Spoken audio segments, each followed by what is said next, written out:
everyone. Our story this week for library is called Just a Dream by Story and Pictures by Chris Van Allsburg.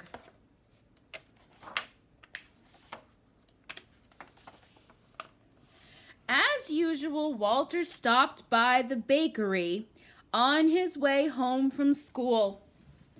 He bought one large jelly-filled donut. He took the pastry from its bag, eating quickly as he walked along. He licked the red jelly from his fingers. Then he crumpled up the empty bag and threw it at the fire hydrant. At home, Walter saw Rose, the little girl next door, watering a tree that had just been planted. "It's my birthday present," she said proudly. Walter couldn't understand why anyone would want a tree for a present. His own birthday was just a few days away. "And I'm not getting some dumb plant," he told Rose. After dinner, Walter took out the trash. 3 cans stood next to the garage. One was for bottles, one for cans, and one for everything else. As usual, Walter dumped everything into one can. He was too busy to sort through garbage, especially when there was something good on television. The show that Walter was so eager to watch was about a boy who lived in the future. The boy flew around in a tiny airplane that he parked on the roof of his house. He had a robot and a small machine that could make any kind of food with the push of a button.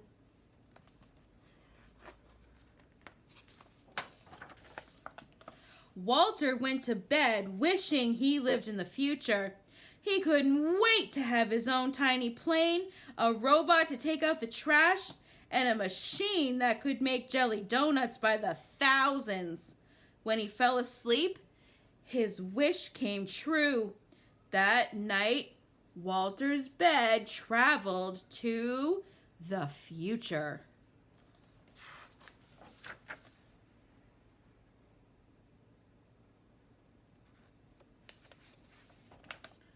Walter woke up in the middle of a huge dump.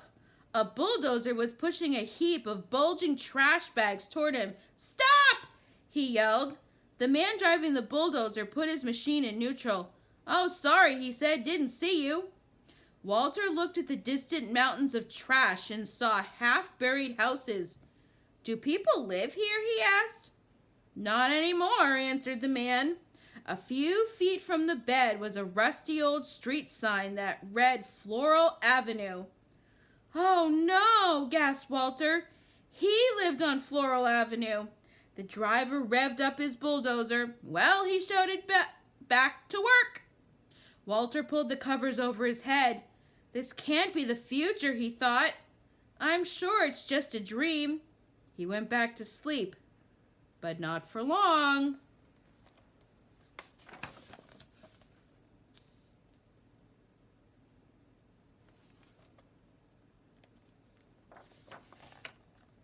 Walter peered over the edge of his bed, which was caught in the branches of a tall tree. Down below, he could see 2 men carrying a large saw. "Hello!" Walter yelled out. "Hello to you," they shouted back. "You aren't going to cut down this tree, are you?" Walter asked. But the woodcutters didn't answer. They took off their jackets, rolled up their sleeves, and got to work. Back and forth they pushed the saw, slicing through the trunk of Walter's tree. "You must need this tree for something important," Walter called down. "Oh, yes," they said, "very important." Then Walter noticed lettering on the woodcutters' jackets. He could just make out the words Quality Toothpick Company. Walter sighed and slid back under the blankets. Until...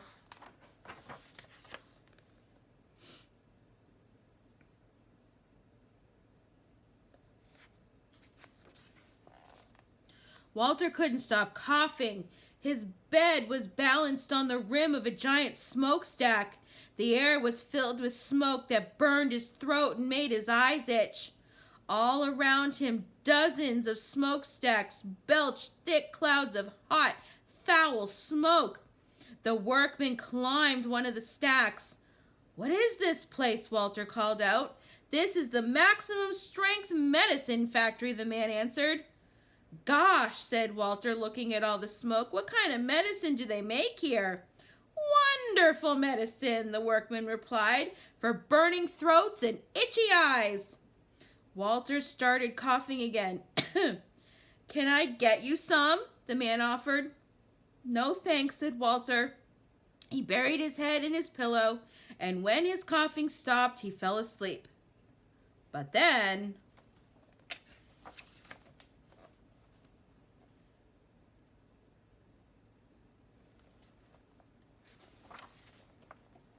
snowflakes fell on Walter. He was high in the mountains. A group of people wearing snowshoes and long fur coats hiked past his bed. "Where are you going?" Walter asked. "To the hotel," one of them replied. Walter turned around and saw an enormous building. A sign on it read Hotel Everest. "Is that hotel?" asked Walter. "On the top of Mount Everest?" "Yes," said one of the hikers. "Isn't it beautiful?" "Well," Walter began, but the group didn't wait for his answer.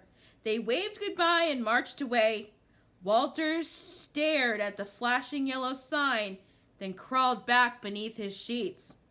But there was more to see.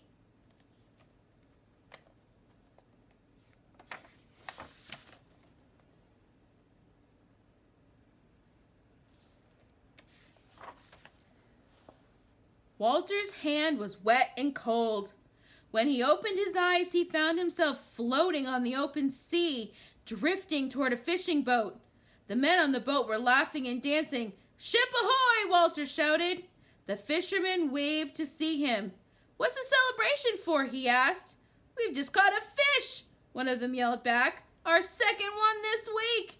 They held up their small fish for Walter to see.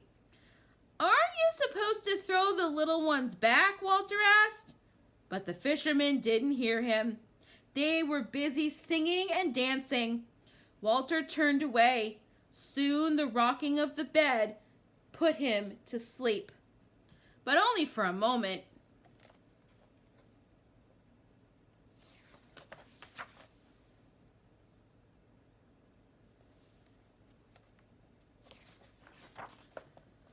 A loud shrieking horn nearby lifted Walter off his mattress. He jumped up. There were cars and trucks all around him, horns honking loudly, creeping along inch by inch. Every driver had a car phone in one hand and a big cup of coffee in the other. When the traffic stopped completely, the honking grew louder.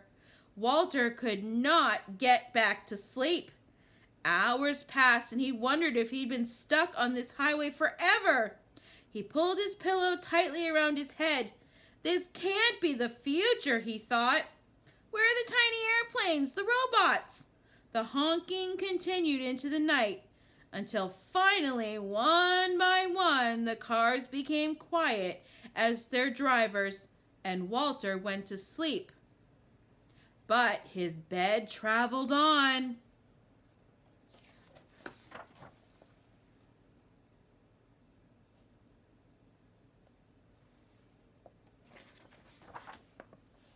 Walter looked up.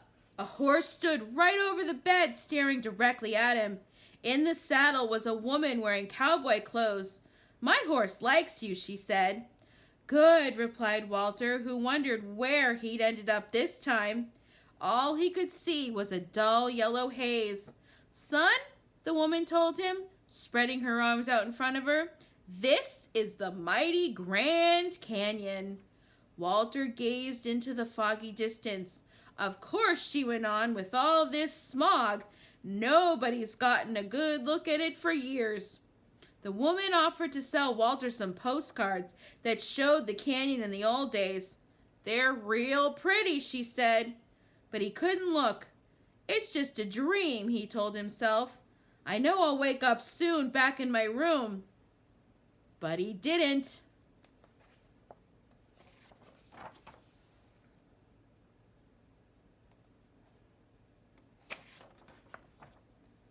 Walter looked out from under his sheets. His bed was flying through the night sky. A flock of ducks passed overhead. One of them landed on his bed, and to Walter's surprise, he began to speak. "I hope you don't mind," the bird said, "if I take a short rest here." The ducks had been flying for days looking for the pond where they had always stopped to eat. "I'm sure it's down there somewhere," Walter said, though he suspected something awful might have happened. After a while, the duck waddled to the edge of the bed, took a deep breath, and flew off. "Good luck," Walter called after him. Then he pulled the blanket over his head. "It's just a dream," he whispered, and wondered if it would ever end. Then finally,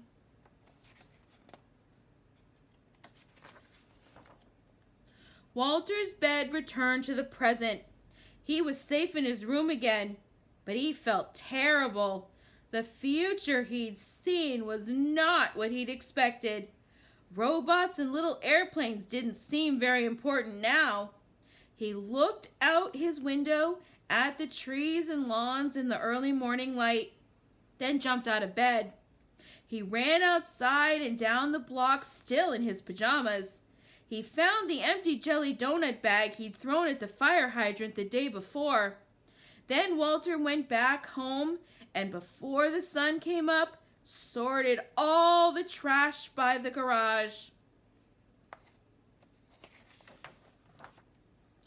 A few days later, on Walter's birthday, all his friends came over for cake and ice cream. They loved his new toys, the laser gun set, the electric yo-yo, the inflatable dinosaurs. "My best present," Walter told them, "is outside." Then he showed them the gift that he'd picked out that morning, a tree.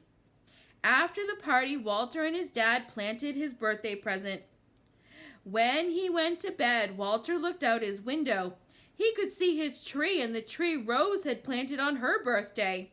He liked the way they looked side by side. Then he went to sleep, but not for long, because that night Walter's bed took him away again.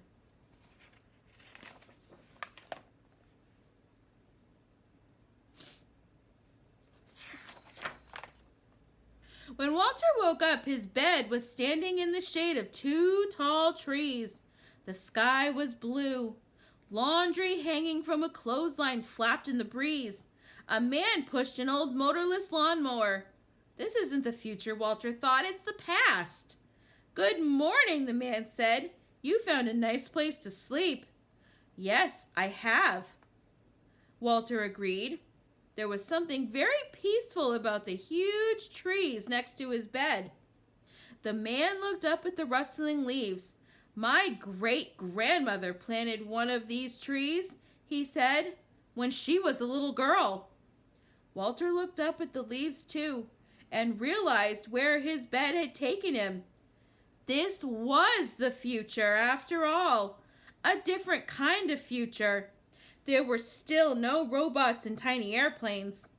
There weren't even any clothes dryers or gas-powered lawnmowers. Walter lay back and smiled. "I like it here," he told the man, then drifted off to sleep in the shade of the two giant trees. The trees he and Rose had planted so many years ago. The end.